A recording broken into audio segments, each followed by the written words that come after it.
Pwede bang i-convert ang Atome balance nyo nang walang fees? Yes po. Halimbawa, nag-convert ka ng 10,000 Atome credit balance. So, 10,000 din po yung matatanggap nyo sa GCash or Maya. Pwede ding bank transfer. Paano? As a trader, hindi ko po siya binibigay ng libre. Bali, ibibigay ko to as a subscription. So, magkano yung babayaran? 50 pesos. Yan. Napakaliit lang po yan at hindi napakabigat.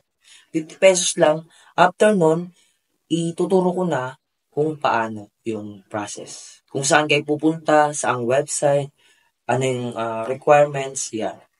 Lifetime na po yun. Magagamit nyo. Kung sakaling offer ulit kayo sa Atome, pwede nyong balikan yung method na yun o yung website na yun para mag-convert ulit ng Atome balance. So, ano yung process sa pagbabayad?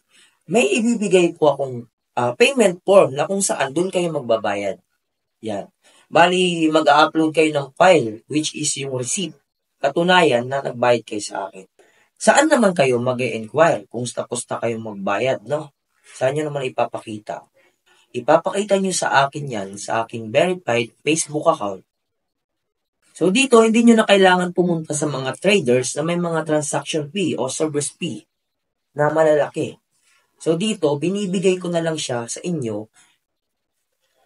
ng mababa. Para naman, sa susunod na magko-convert uli kayo, iwala na po siyang charges.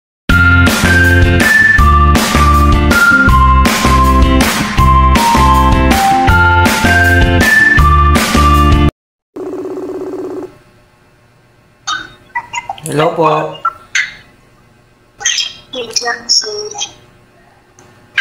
Ma'am, may next bill po tayo.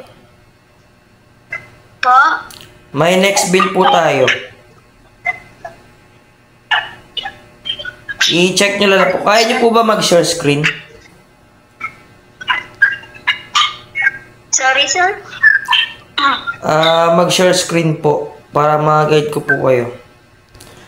Ang next bill po natin, Po?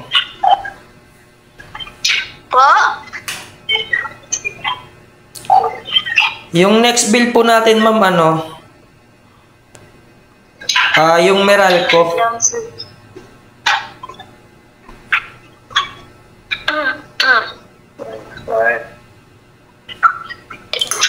$1,434 po yan. Okay. 1.5, may 1.5 pa po yata ako eh. Yung pa ba? Opo, may tira po po yan, ma'am.